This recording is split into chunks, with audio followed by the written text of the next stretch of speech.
to open up the gradebook. We have to leave that discussion there. And Tara, how about your F? My F goes to the Eastern Band of Cherokee Indians, which are situated in and around the North Carolina area.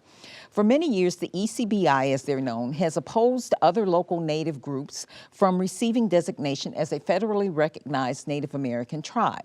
The ECBI tried unsuccessfully to prevent the Catawba from receiving federal recognition. Now they are focused on preventing passage of the Lumbee Fairness Act.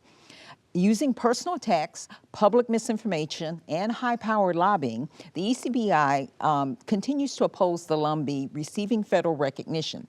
For the ECBI, the biggest issue is that the Lumbee choose their members by descent and not by blood quantum.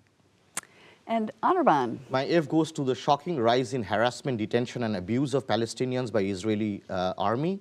A new report by the Israeli human rights group B'Tselem reports harrowing accounts of physical and psychological abuse, including beating, whipping, having cigarettes put out on their bodies, blows to their genitals, injections of unidentified substance, prolonged binding, blindfolding, threats and insult, and more, end quote. It reflects a particularly brutal manifestation of a systematic, long-standing policy of oppression, expulsion, and dispossession that lies at the root of the Israeli apartheid regime. And Sarah.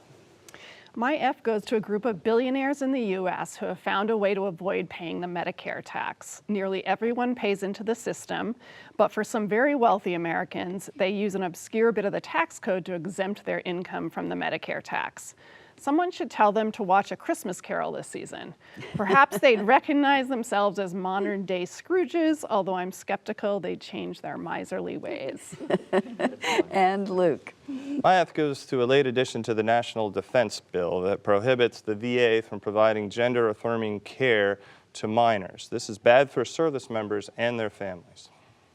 And someone's done something well. Tara, tell us. My A goes to the Republican women in Congress who are correct in their complaints about the lack of female leadership among those expected to take over House committees in January. While this situation is correctable between now and then, it also highlights the fact that this will be the first Congress where there is an actual decline in the number of women in Congress.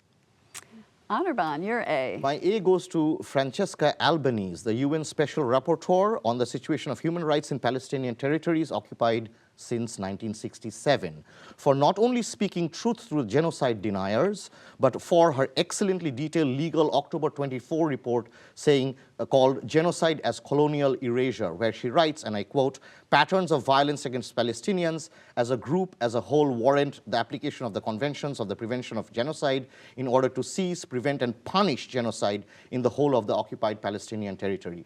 Grow Francesca. Sarah. It's expensive to be poor in this country, where you're subject to fees, fines, and other expenses that better off people either don't have to pay or for which it is not much of a burden. So I was pleased when I read this week that the Biden administration has finalized a rule limiting bank overdraft fees, which can be as high as $35, and which Biden rightly called exploitative. Exploitative. Luke, your A. My A goes to Sofranio Vasquez, a Utica resident who recently won the national singing competition on The Voice.